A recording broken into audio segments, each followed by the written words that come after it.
This podcast is for informational purposes only and does not constitute investment, tax, or legal advice. Consult a qualified professional before making investment decisions. You should carefully listen to the full disclosure at the conclusion of this episode or review it thoroughly in the show notes.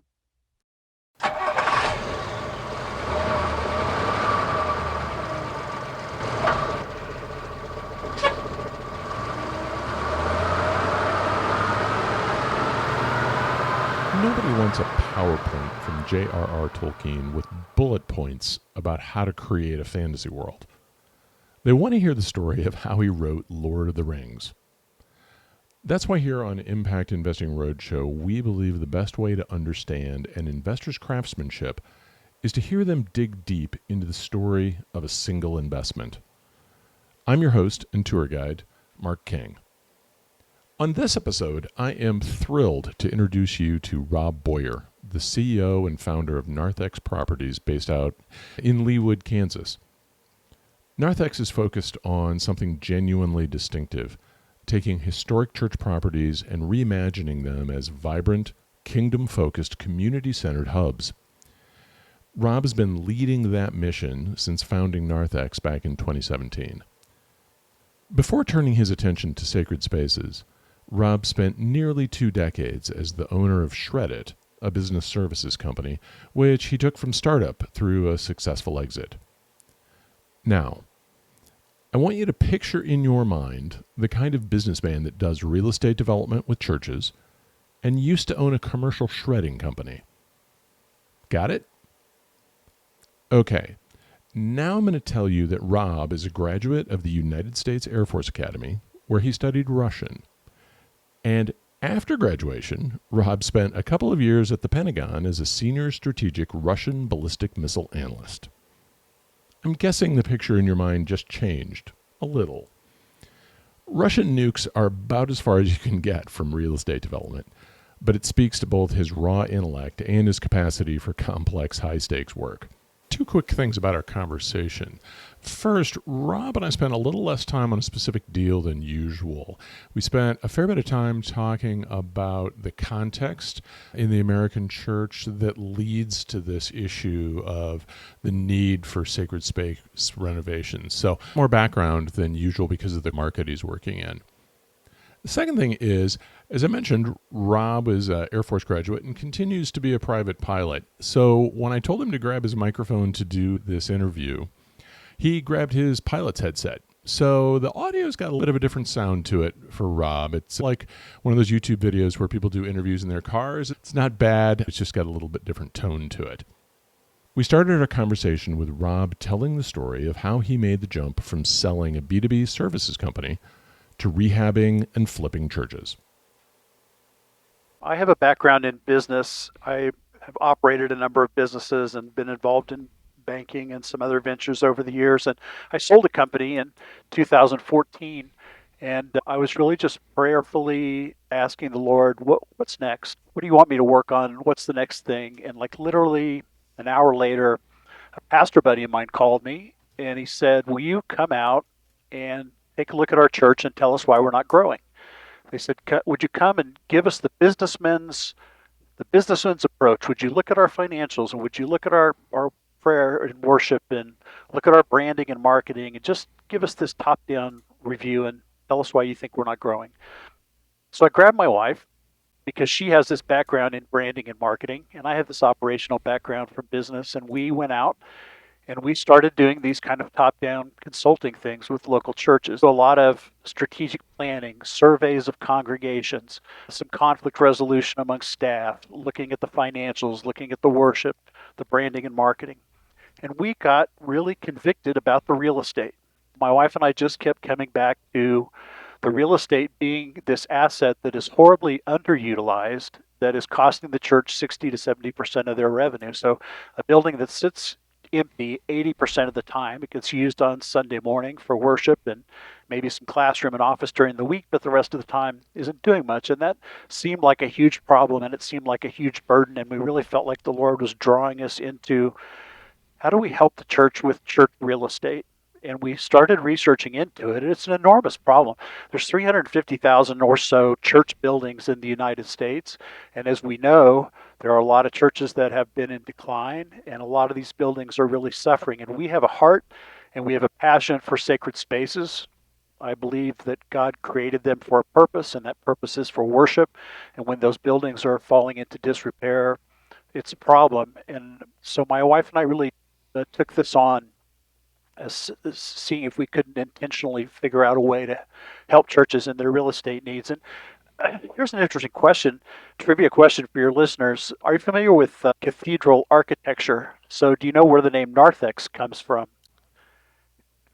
I do. I actually grew up in a Lutheran church that regularly referred to the narthex, which I was told as a kid meant lobby. Years old or something, my parents took me on a trip to England to tour cathedrals, and I was just fascinated by the design and layout. But yes, in the cathedral architecture, the nave is where you worship, and the narthex is the gathering space. So yeah, it's the lobby, it's the community space where people come together before they go worship together in the nave. And so I thought that's a great name, because narthex is going to be about turning churches once again into these community gathering spaces where people come together. And so that's the origin of the name narthex.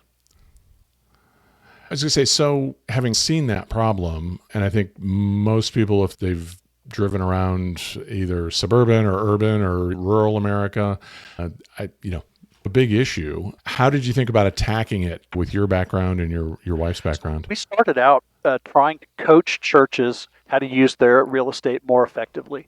So really two parts to it. One was, how do we help them find tenants? Because we knew there were others out there that needed to use space. So how do we help them find tenants?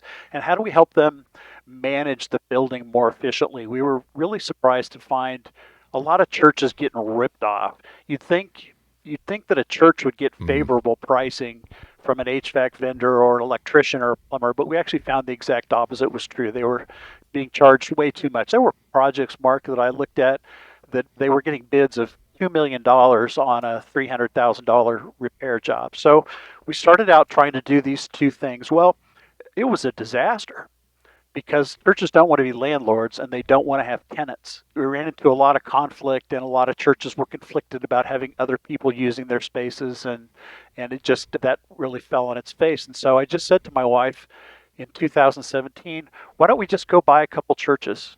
Like, let's just go and do this, and let's see what happens. Let's just trust in the Lord, and let's go and do it. And like, universally, my friends thought this was a bad idea. Like, Rob, if you want to waste money on a bad asset, go buy a church, because you buy a 100-year-old building, that's going to be a problem. And churches are bad tenants, and banks don't like churches. But we went and did it. My wife and I went out in 2017, 2018. We bought 4 churches, and literally knew nothing about what we were getting ourselves into. And so we started drinking coffee with pastors and drinking coffee with church planters, and trying to find who are all the people that need the space, that can use the space. Are there Christian daycares? And well, we discovered very quickly that there was a huge demand for space, huge demand for space. Like, our waiting list by the end of 2018 had like 70 church groups on it that were looking for space that they could rent. And routinely, over the last 5 years, just in Kansas City, we're just in Kansas City alone, our waiting list has been between 90 and 100 church groups that are looking for worship space. And 90% churches, some of them are daycares, some of them are Christian schools looking for classroom space, but there clearly was demand. And we made all the terrible mistakes that you can make. We were doing full service leases at the time, so we were leasing space to churches and paying all the utilities and all the expenses, and we were just financially kind of getting killed in that process. But we learned, we were recognized that we're doing something. Couldn't find anybody else in the country that was doing it. We couldn't find anybody else we could learn from, and so we just were trying. We were just putting our faith in the Lord and just trying to make it work. And we've done it. Over these last years, we've figured out how to find the right lease that works, and how to find the right mix of tenants in the right building, and how to get them to work together, and how to create community and community space. You mentioned pretty significant disconnect between supply and demand, which always makes me wonder why that disconnect occurs. What was it? Was it the potential tenants didn't know how to ask or look, or was it the churches didn't know how to be a landlord or just didn't want? I'm just curious why the disconnect between all that demand when there's clearly a need to generate some income or do something with this real estate. Churches who had the space available didn't know how to ask for tenants. They didn't know how to find them. They didn't know how to invite them in. And there was a lot of conflict between, let's say, a church of one type of denomination sharing church with another denomination. So we've always had a lot of conflict. Unfortunately, churches don't get along very well, and they tend to be a bit judgmental of each other. And so we had some conflict. And so Narthex kind of evolved into this role of playing good cop and saying, okay, this is the defined space that you're renting, and this is what you do there, and you worship, and this is your defined space, and this is what you do, and you worship there. And one of the beautiful things about Narthex is we are non-denominational. I have no dog in the fight of denomination.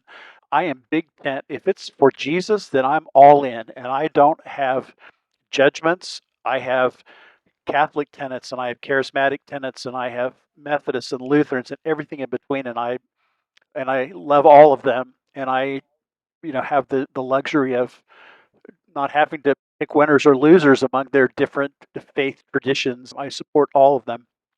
We learned how to bring these groups together and fit. Now, why do more churches that are struggling not want to sell their asset or get out of the building? That's a tremendous problem. There's ego in that. There is the feeling that we are bad Christians if we get out of the building that my grandfather helped build or my parents were married here. And so churches tend to hang on to their real estate way beyond the point where they probably should, and they just don't know how to get out of the way of it and find the avenues to bringing in other tenants that can help share the space. It's just really sad to hear about. So as you were proving out this idea, you jumped in the deep end, to say the very least, with 4 churches. Tell us a little bit about the strategy at a high level when you think about a property that's underutilized. You mentioned daycare, church planting. What are kind of the generic strategic options that you look at, even maybe now before you acquire a property? Yeah, when we take a look at a church property, there's a handful of things at a high level that we're looking for. So one is just the property in general. You know, that sweet spot is about 10,000 to 30,000 square feet. So if the building is less than 10,000 square feet, you're talking about a single-use church, and they're probably going to outgrow the building rapidly. It's too small. And if you're talking about more than 30,000 square feet, the maintenance and the expenses are going to be a burden to it. It's just too much space. And you also look at sanctuary size. So 400, 350 to 400 is kind of a sweet spot where churches want to be. Sanctuaries of 700 to 1,000 takes a big church to fill that much space. And sanctuaries less than 100, it just doesn't seat enough to support the church's needs. So we started out by looking at some high level things. And then one of the very first churches, in fact, the very first church I bought, didn't have any dedicated parking. It was in an old neighborhood of Kansas City, was a 100-year-old church back in the day when everybody walked to church. Nobody walks to church anymore, so this church always had a problem in that there was no dedicated parking. So we learned early on you got to have some dedicated parking that goes with the building. And then we also, want the church to be in a reasonable location with access to good roads, and we've done some work in the inner city. Those are challenging projects to do. You run into issues of crime and safety related issues, and so we've struggled with some of that. So these are the high level things we look at, and then we take the church and we say, okay, what are all the potential uses here? There's a sanctuary, someone can worship there. There's oftentimes a chapel, someone else could be worshiping in that chapel space. And you may have a fellowship hall that someone could be using as a commercial kitchen or support a food truck operation if your zoning allows for it, or an operation. Then if you have a bunch of classrooms, Baptist churches are great for classrooms, and there's such a explosion in Christian education post-COVID, and all those groups are looking for additional classroom space. And and daycare also devastated in COVID, and so daycare space. And so we just think about, okay, what are all the potential uses of the space, and then who do we know within our network that wants to be in this part of town, or a daycare that's looking to expand into this neighborhood, and how do we fill that building up in a way that makes it so that it pencils, so that it makes sense financially, but also so we can make it affordable for all the tenants so that they can thrive in that space and grow and nurture. You started out, as you mentioned, just doing this off your personal balance sheet. What was the thought process, or what were the proof points that really led you to think that, wow, there might be a fund here that we could scale this up to a little bit higher level? What were the initial indicators that this thing had some legs? Well, I think the first thing was the sheer number of phone calls we started receiving, not just in Kansas City where we were based, but from around the country. Just, I heard what you were doing, and I need that in Knoxville, Tennessee, or I need that in, Connecticut or wherever. It just, and all of this was happening by word of mouth, and I just kept thinking, wow, I think we maybe are onto something here. And then we had an early financial success. So there was a church in Kansas City that was in really bad shape. It was about a 60-year-old Baptist church. The Baptist church that had been there had aged out of it. So they just had grown out and not brought in new members. And they had ended up giving the building back to the Baptist denomination. And then they had we had an ice storm in Kansas City one winter, and the pipes froze and burst. And so they had this whole flooding issue in the basement of the church, and there was mold because they didn't get on it fast enough, and then the mold spread out, and the building was really in bad shape, but externally a beautiful building. And they had a tenant. They had a tenant in there, was a Haitian church, Haitian Baptist church that worshiped in there. And so we bought this church from the denomination for $100,000, and we went in and we spent $400,000 fixing the mold and the flood damage and the HVAC and just bringing this beautiful old thing back to life. So we were in it for about $500,000, and I had this very faithful Haitian Baptist group that had been worshiping there the whole time. Well, then we brought in 3 other groups. So we had another group worshiping in the chapel. We had a Samoan Baptist group that was worshiping on Sunday afternoons, and then we had a Messianic Jewish group that was worshiping on Saturdays. So we had 4 different tenants operating in here at the same time. And then the Haitian Baptist came to me and they said, well, gosh, Rob, we did the math on this thing. And if we just take the rents that you're collecting from the other tenants in the building, it'd be cheaper for us to own it than it would be for us to keep paying you rent. And so I went to my banker and said, hey, would you give these guys a loan so they could buy the building? And the banker did it. And we ended up selling the thing for $700,000. So we made a couple $100,000 in the deal. And the church was thrilled because their mortgage was paid for because of all the other tenants. And the building was easily worth $1 million or $1.5 million.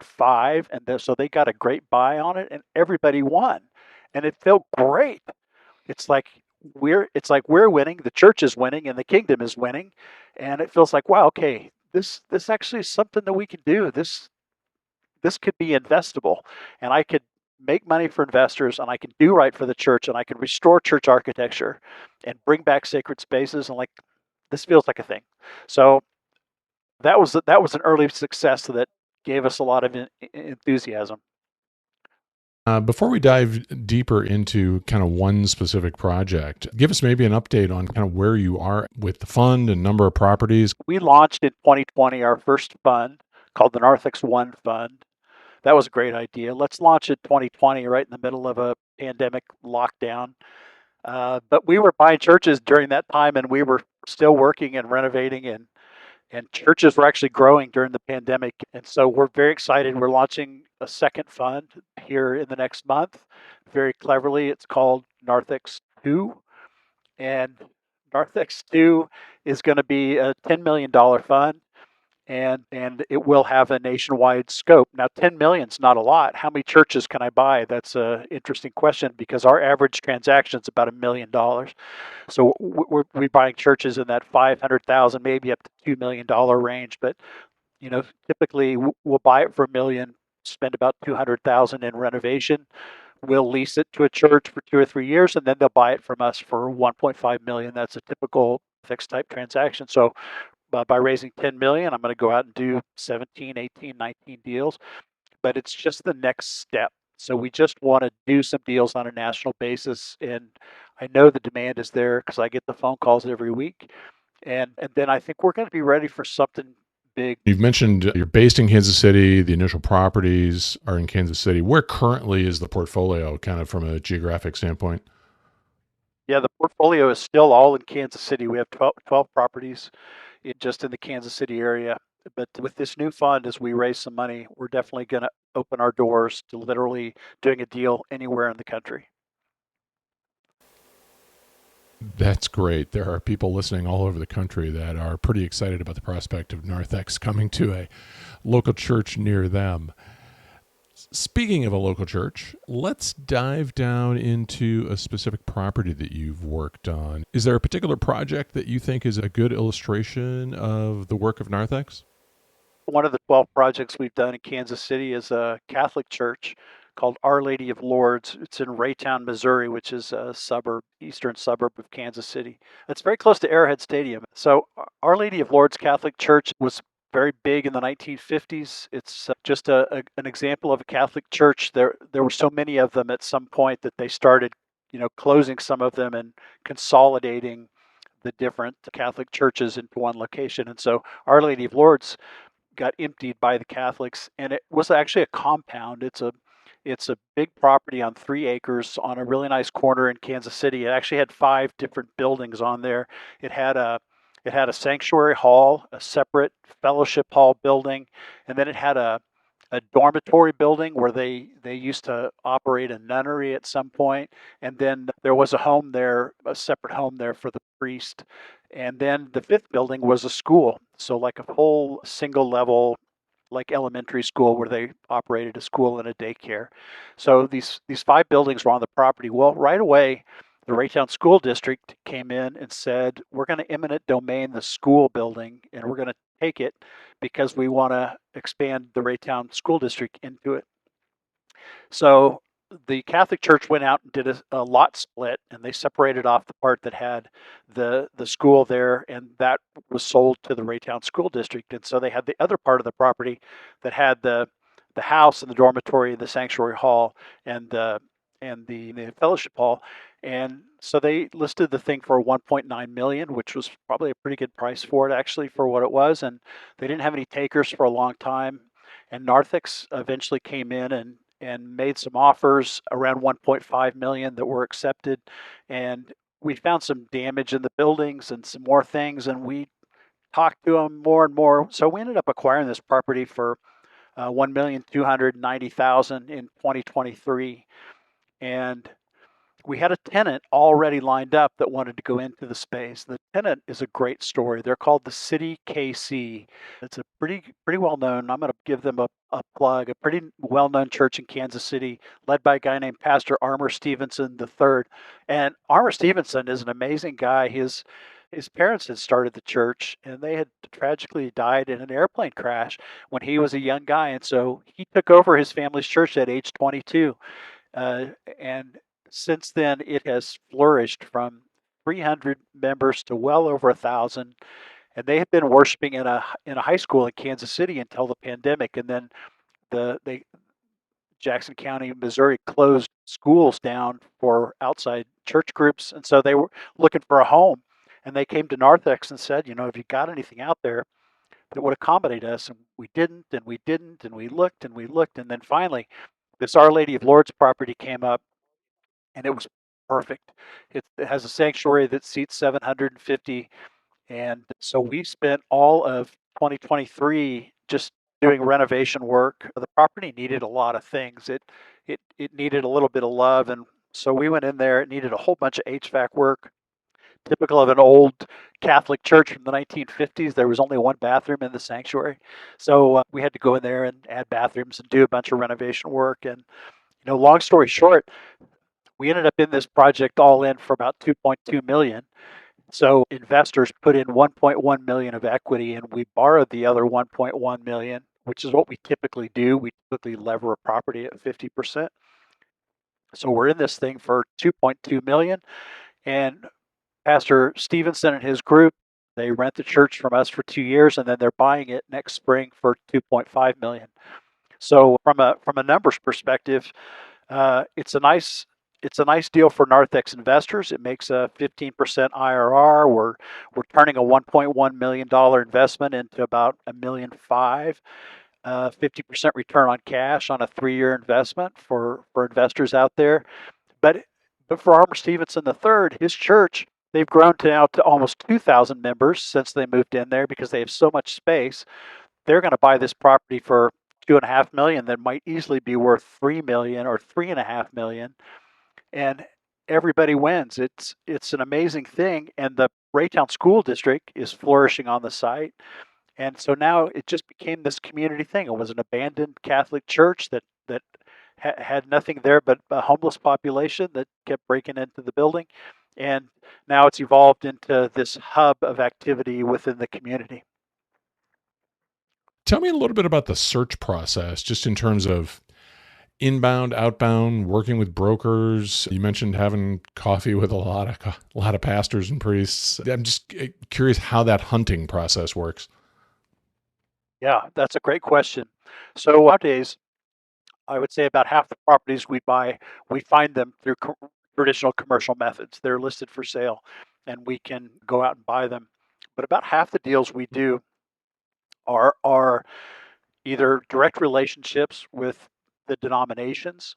So we're in a situation now where the Catholics or the Baptists or the Lutherans or the Methodists just call us directly and say, "Hey, Rob, we're about to put this property on the market. Would you like to go and see it first?" And so we do a lot of deals like that at the higher denominational level. And you said Our Lady was actually listed, or did you get this one kind of directly from It was the it was Archdiocese or listed. whoever? They had listed it. They had listed it. But really, you were the only bidder? We were the only bidder. It's usually the case. It's usually the case that we're there because the other bidders are going to be developers that typically will want to knock the church down and build something else.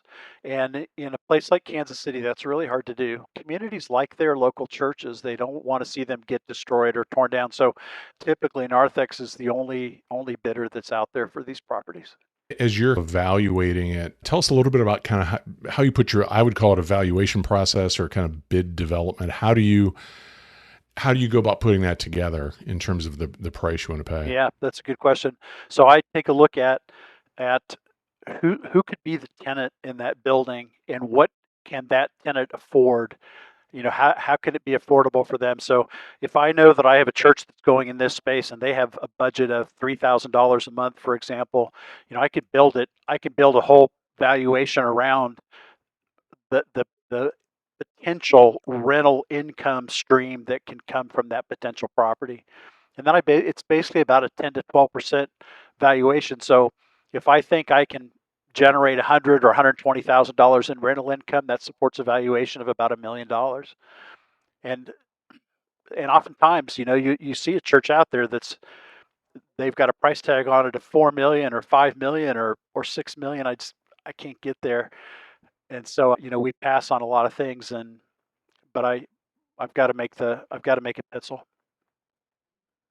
I'm assuming you've got contractors and whatnot that you bring in to kind of get some preliminary cost estimates. How do you kind of dig into the HVAC and the bathrooms and all of the various kind of what, for lack of a better description, maybe the technical stuff and the trades? But we have developed a cadre of trusted people that do HVAC and plumbing and heating and all those things that we work with and call. But here's an interesting point about churches.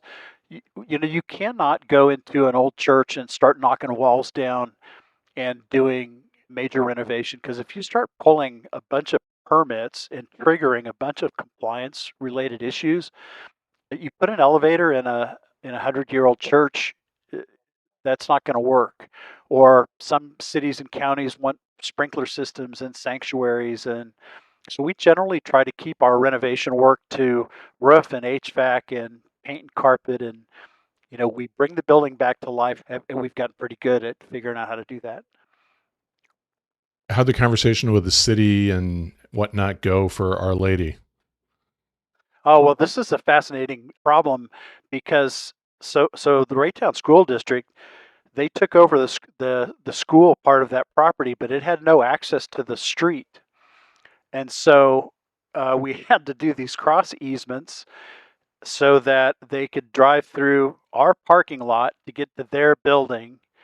And we had to have a cross easement so that we could use the playground for our church that the school owns technically. And so it was this kind of wonderful community private public partnership in which the Catholic Church was involved, the Raytown School District, the Raytown City Government, and Narthex to kind of work together all these legal hurdles and obstacles to bring the project to fruition. It was actually a really good example of government working well to make that project happen. That's so encouraging because that sounds like a real rat's nest, to say the least. Have you run into kind of city or zoning speed bumps, for lack of a better description? So different cities and counties have really strict zoning rules. And so as long as we stick within that, we've never had any problems. I mean, we're not trying to put a commercial business into a church or something like that. It's always church related focus. So we're always within the zoning rules. The only frustrating thing that we've run into, to be honest, is that Narthex is not property tax exempt. So churches generally are property tax exempt in most states around the United States. But Narthex, because we charge rent to our tenants and we are not ourselves a church, we are not property tax exempt. So we pay property tax, and you would hope that your local government would say, well, hey, here's an asset that never generated any tax revenue for us before. Now Narthex is paying us some tax revenue. This is a good thing.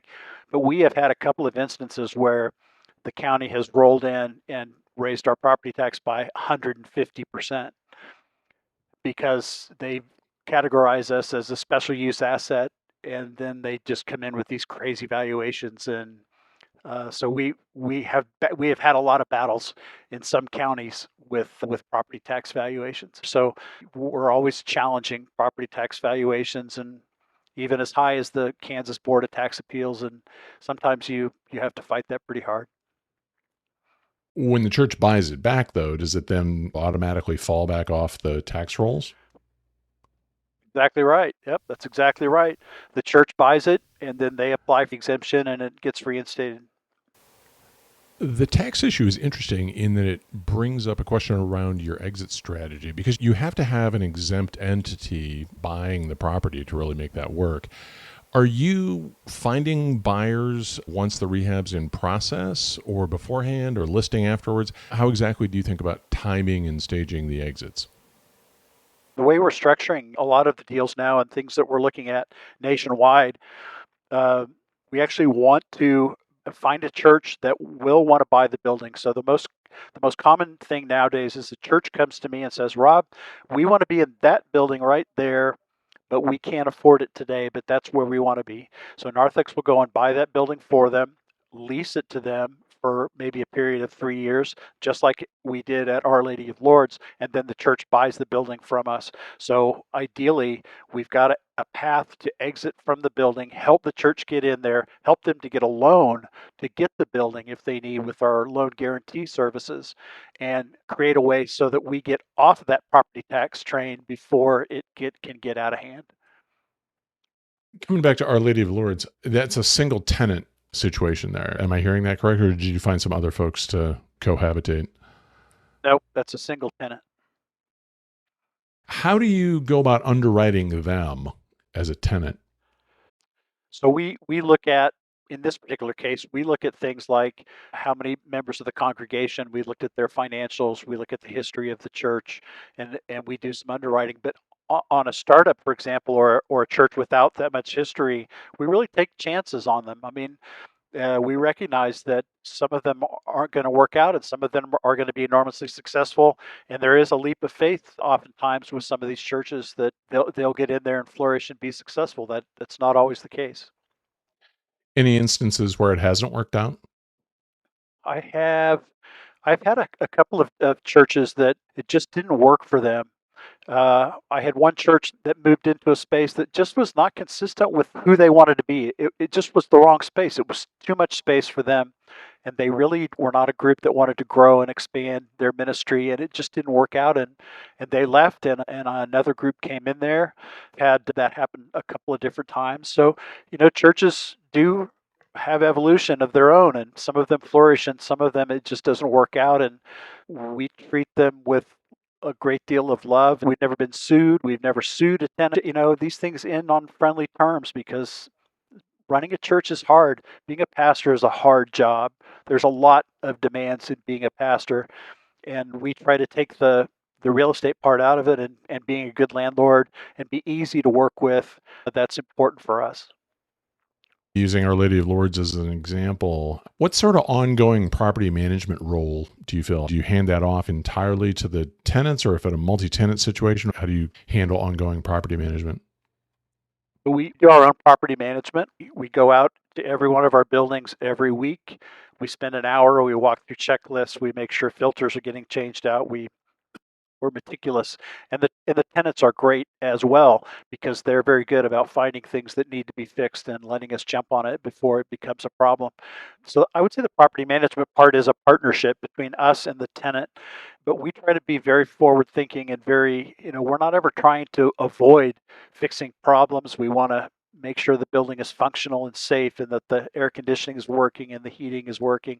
And a lot of our tenants, they do volunteer work on the buildings, which is great. I mean, you'll have a church that maybe has somebody that mows the grass that we don't have to pay for, or does snow removal, or you know just fixes some things on their own because maybe they've got a skilled craftsman in their congregation that does some things. So a lot of it is done in partnership, and that's kind of a heartwarming part of the story, I think, is how we lovingly maintain these beautiful old buildings. What would you say are the biggest things you've learned about the process or this particular asset class in the last 4.5 years? I love the buildings. I love them. I love to walk into a church. There's a smell associated with that all church buildings have, and I love to feel the history of it, and I feel God at work in those spaces, and just sit quietly in the sanctuary and just feel the history of it, and the baptisms and the weddings and the funerals and the story of that community. That's what I love, I love the preservation of these buildings and these sacred spaces. And yeah, we've learned a lot over the years about, what really works and what doesn't work. But what always comes back to me is that God has been very faithful. He always shows up, even when I feel moments of despair, like, God, I just don't see how this is possibly going to play out. And just like this church Bellicose that was a tenant of ours for a long time. I mean, I mentioned about this church that decided they were in the wrong space, and they literally just sent me an email one day and said, "We're leaving on Sunday. We're out. This is not working for us. We're leaving." And I was like, "Wow, okay, all right." So here they go. And then, like, literally a day later, I get a phone call from a church that says, "We just got kicked out of the space we're in. We have 300 members and we have nowhere to worship." And I'm like, "Well, hey, I got a spot that's open this weekend." And they moved in, and they were there for 4 or 5 years, and they doubled or tripled in size. And there's so many stories like that of God showing up and working through the spaces, and that to me is really rewarding. How has your relationship with your own church building changed over that period of time? Has it changed how you walk in on any given Sunday morning? I'm always bouncing around to different churches, and I like to worship with our tenants, and I like to, if we're thinking of buying a building, I like to go worship there and feel that. And so I think I've become broader in my own view of it, and my relationship with the Lord's never been stronger, but my tie to one specific church is probably less than it's been in my life. That's just great to hear that the breadth of your experience with these different churches has really led to increased depth in your own spiritual life. Speaking of that breadth, though, of your experience with these different churches, both growing and declining, what have you learned about church growth and church decline as you interacted with all these different congregations? I talk to a lot of churches, Mark. I spend an hour a week doing a consulting for some church somewhere in the country that's in decline, and they're trying to figure out what's the way out for us. I have 5 things on my declining church list, and I see them over and over and over again because all these churches are going through the same path and they're making the same mistake. And that is when the church begins to struggle, so when things are just beginning, they're not growing, they've lost some of their momentum, they've lost some members. First thing they do is they start to defer general maintenance. And so the building starts to get tired and feel old, and they start to lose more people because it doesn't feel fresh and new. And then they cut hours of staff. So full time become part time, and the staff get burned out and start to leave, and more people leave with them. And then churches do this thing I call the Hail Mary renovation. They think if we just had fresh looking spaces, maybe we'll start growing again. And so whatever money they've saved over the years, they throw it at this renovation, but they don't think it through quite right. And they end up spending money where they shouldn't spend money, or they decide, let's build this huge teen ministry deal because we'll start attracting teens, but that may not be in the DNA of the church to be that kind of ministry. Or you may have one member of the congregation that hijacks the renovation. There's a church that I bought in Kansas. They'd spent $1 million putting in an elevator big enough to hold a coffin because they had a member of the congregation that wanted to make sure that they could have their funeral there. But they spent $1 million on the oversized elevator, and it ate up all their budget. And so the Hail Mary renovation gets done, but it doesn't always align with their needs, and they usually spend too much money. And when they should just be doing some paint and carpet and make it look fresh, they start building on, and it gets out of control. And then as the church continues to decline, you start eliminating positions completely, and staff get terminated. They take more people with them, and the church is just in this spiral downward. And then the last thing they do is they go for the pastor Hail Mary of, let's just find a new charismatic pastor, and basically it's a church plant all over again. The ones that are growing, what are they doing? They have great preaching, they have great music, they have a kids program that's based on safety, so the parents feel safe taking them there, and they preach a message of love. It's not guilt or shame, and they work locally. So they're trying to make an impact and make a difference locally. And this is the universal way that I see the tenets of mine that are flourishing. This is what they do. Rob, you've described the mission of Narthex as being part of a larger redemptive real estate movement. Give us a little background and kind of explain what is redemptive real estate and how does Narthex fit into that? Your listeners are probably hearing a lot of discussion about redemptive real estate. It's basically a nationwide effort to use kingdom real estate more efficiently to maximize it for kingdom purpose. And I think there's 2 parts of that. I think one is to use the space more efficiently, so use it for more purposes. But I think the other part is the generation of revenue. This is a different mindset. I think a lot of churches had the mindset forever, well, it's a community space, so if anyone wants to use our space, we shouldn't be charging for that. And I think what the redemptive real estate model interjects into that is this opportunity to generate revenue from other spaces in the building. And this is where we get a lot of phone calls at Narthex, like, how do we get another tenant in here to worship and pay us some rent? How do we get a daycare that can come in here and flourish? These are all great partners. And the more people you bring into the church, the more activity.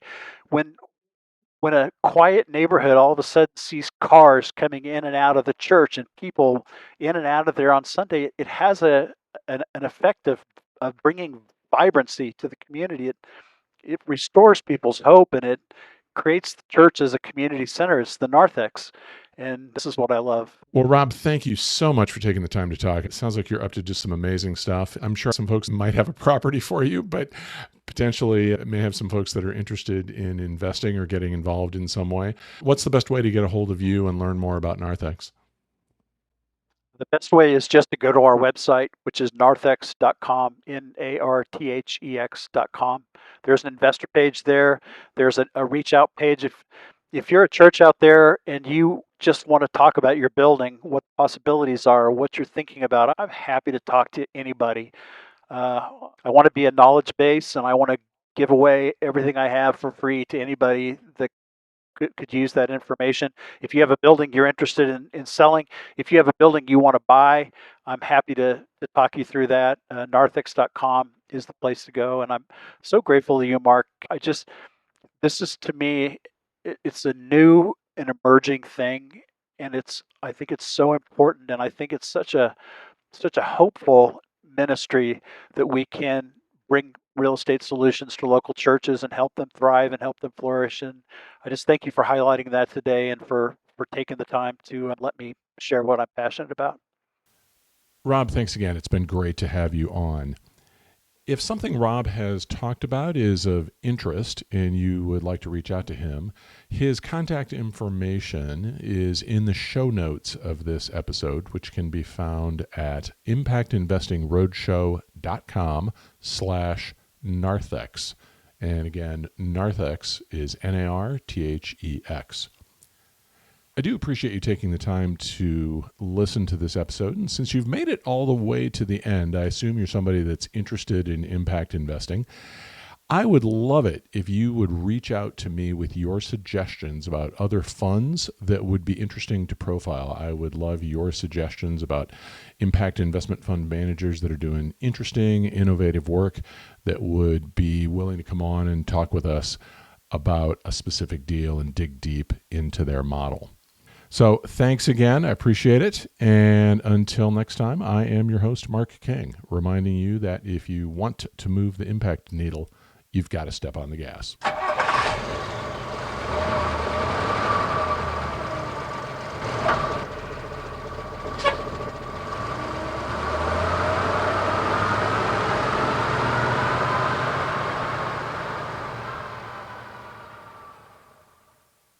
This podcast and related content are for informational purposes only and do not constitute financial, investment, tax, or legal advice. Always consult a qualified professional before making any investment decisions. All opinions expressed by Mark and podcast guests are solely their own and do not reflect the opinion of the firms they represent. Facts are believed to be accurate at the time of publishing only.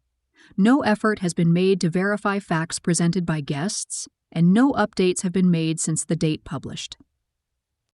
This podcast is not and should not be construed in any way as a solicitation for investment or an offering of securities.